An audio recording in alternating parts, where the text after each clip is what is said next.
ओम क्लीम कृष्णाय नमः।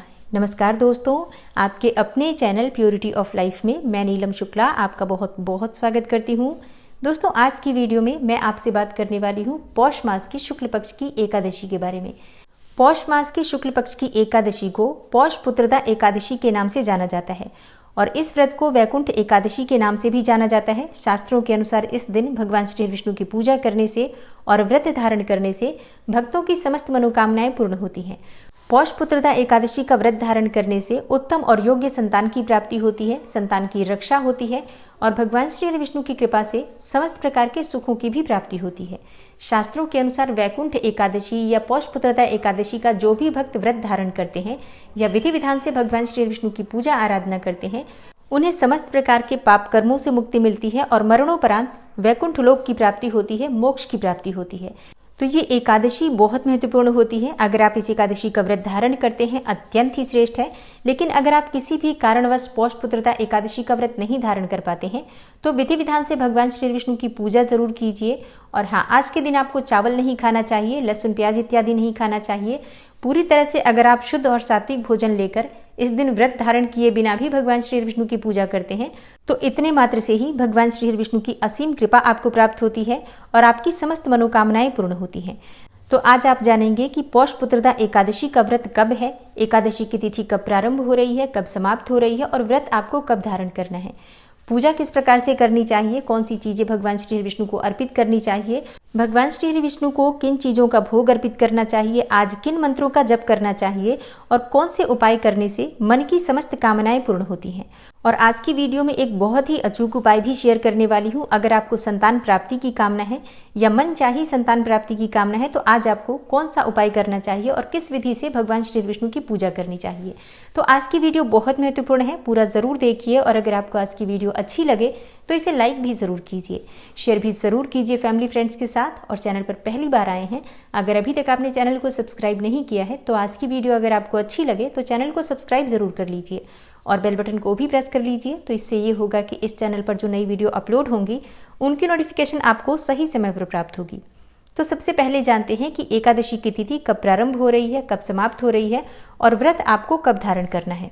देखिए, एकादशी की तिथि प्रारंभ हो जाएगी 1 जनवरी 2023 को शाम को 7:11 पर और एकादशी तिथि समाप्त हो रही है 2 जनवरी 2023 को शाम को 8:23 पर।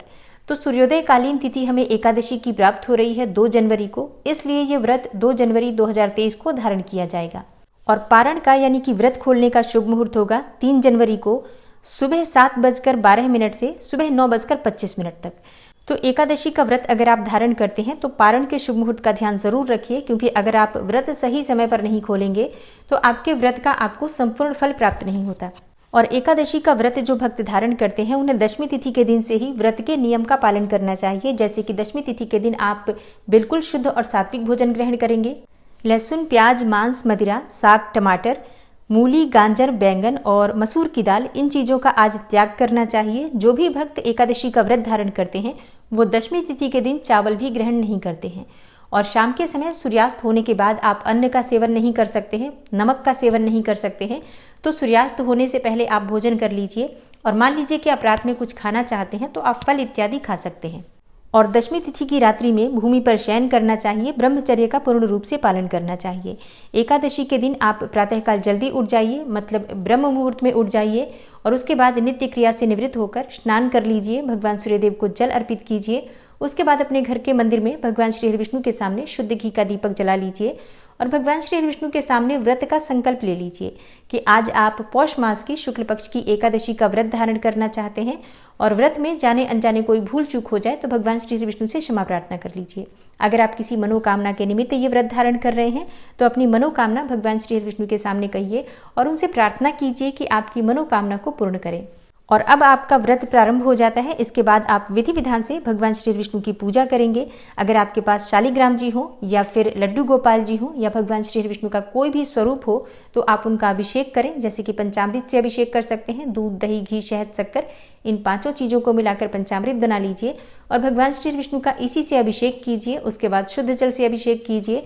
इसके बाद पीले वस्त्र उन्हें धारण कराएं, पीले पुष्पों से उनकी पूजा करें, पीले फलों का भोग आप उन्हें अर्पित कर सकते हैं। दूध से बनी हुई मिठाइयाँ भगवान श्री विष्णु को आप अर्पित कर सकते हैं।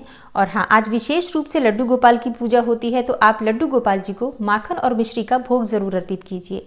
और जिन दंपतियों को संतान प्राप्ति की कामना है, लड्डू गोपाल की विशेष रूप से पूजा आराधना करें, केले का भोग उन्हें अर्पित करें, माखन मिश्री का भोग उन्हें अर्पित करें और सच्चे मन से पूरे विधि विधान से भगवान श्री विष्णु के बाल स्वरूप लड्डू गोपाल जी की पूजा आराधना करके अपने लिए उत्तम और योग्य संतान की, स्वस्थ और दीर्घायु संतान की कामना कीजिए, तो निश्चित ही आपकी कामना पूर्ण होती है। और आज के दिन आपको मंत्र जप करना चाहिए संतान प्राप्ति के लिए, जैसे कि संतान गोपाल मंत्र होता है, ओम देवकी सुत गोविंद वासुदेव जगतपते देहि मे तनयम कृष्णम त्वामहम शरणम गते। इस मंत्र का अधिक से अधिक संख्या में जप करना चाहिए। कम से कम 108 बार जप तो जरूर कीजिए। बाकी आपकी अपनी इच्छा, जितना भी आपके पास समय हो, सुबह और शाम या फिर पूरे दिन में कभी भी इस मंत्र का अधिक से अधिक जप करेंगे तो भगवान श्री विष्णु की कृपा से निश्चित ही आपको उत्तम और योग्य संतान की प्राप्ति होती है। भगवान श्री विष्णु को आप गुड़ का भोग लगाएं, केले का भोग लगाएं और पूजा पूर्ण करने के बाद केले में से और थोड़े से गुड़ में से किसी गाय को जरूर खिलाइए। और गाय को केले खिलाते समय अपने मन की कामना कहिए, तो निश्चित ही आपकी जो भी मनोकामना हो पूर्ण होती है। जिस भी प्रकार की इच्छाएं आपकी होती हैं, वो समस्त मनोकामनाएं गौ माता की सेवा से पूर्ण हो जाती हैं। और एकादशी की रात्रि में जागरण करने का विशेष महत्व होता है, तो जिन दंपतियों को संतान प्राप्ति की कामना है उन्हें विशेष रूप से आज रात्रि जागरण करना चाहिए। भगवान श्री विष्णु के सामने एक अखंड दीपक अपने मन की कामना करते हुए प्रज्वलित कीजिए और इसके बाद भगवान श्री विष्णु से प्रार्थना कीजिए कि हे भगवान श्री विष्णु, आप मेरे मन की इच्छाएं पूर्ण करें, मुझे उत्तम, योग्य और स्वस्थ दीर्घायु संतान की प्राप्ति हो, ऐसा आशीर्वाद मुझे प्रदान करें। इस प्रकार से उनसे प्रार्थना करते हुए जितना भी समय आपसे संभव हो जागकर भगवान श्री विष्णु के नाम का और मंत्र का स्मरण कीजिए और संतान गोपाल मंत्र का अधिक से अधिक रात्रि में भी आप जप कर सकते हैं। और हाँ, जरूरी नहीं है कि आप पूरी रात्रि जागरण करेंगे, जितना भी समय आप जाग सकते हैं जागकर भगवान श्री विष्णु के सामने अपने मन की कामना करते हुए मंत्र जप कीजिए और उनसे प्रार्थना कीजिए। तो बहुत समय नहीं जाग पाते हैं तो कम से कम 11 या 12 बजे तक तो जरूर जागिए और इसके बाद आप सो सकते हैं। अगले दिन आप प्रातःकाल फिर से जल्दी उठ जाइए और स्नान करने के बाद भगवान सूर्य देव को जल अर्पित कीजिए और इसके बाद भगवान श्री विष्णु के सामने शुद्ध घी का एक दीपक प्रज्वलित कर दीजिए और विधि विधान से उनकी पूजा कर लीजिए। और इसके बाद शुद्ध और सात्विक भोजन बनाकर भगवान श्री विष्णु को सबसे पहले उसमें से भोग लगा दीजिए। उसके बाद आप चाहें तो किसी ब्राह्मण को घर बुलाकर भोजन करा सकते हैं और अगर ऐसा नहीं कर पाते हैं तो किसी ब्राह्मण के निमित्त भोजन की कच्ची सामग्री निकाल दीजिए, मतलब कोई भी फल इत्यादि चीज़ें निकाल कर रख सकते हैं, आटा, दाल, सब्जियां, इस प्रकार से आप सीधा निकाल दीजिए और उसके बाद शुभ मुहूर्त में आप व्रत खोल सकते हैं, व्रत का पारण कर सकते हैं। और अगर आप व्रत नहीं भी करते हैं तो भी इसी प्रकार से पूजा आराधना करें और सात्विक भोजन लेते हुए इन नियमों का पालन करते हैं तो विश्वास रखिए आपके मन की कामना चाहे कोई भी हो, भगवान श्री विष्णु निश्चित ही उसे पूर्ण करते हैं। दोस्तों, पौष मास की शुक्ल पक्ष की एकादशी से संबंधित संपूर्ण जानकारी मैंने आपसे शेयर की है। व्रत की कथा की वीडियो आपको आगे मिल जाएगी, तो चैनल से जुड़े रहिए। मिलती हूँ मैं आपसे अगली वीडियो में, तब तक के लिए नमस्कार।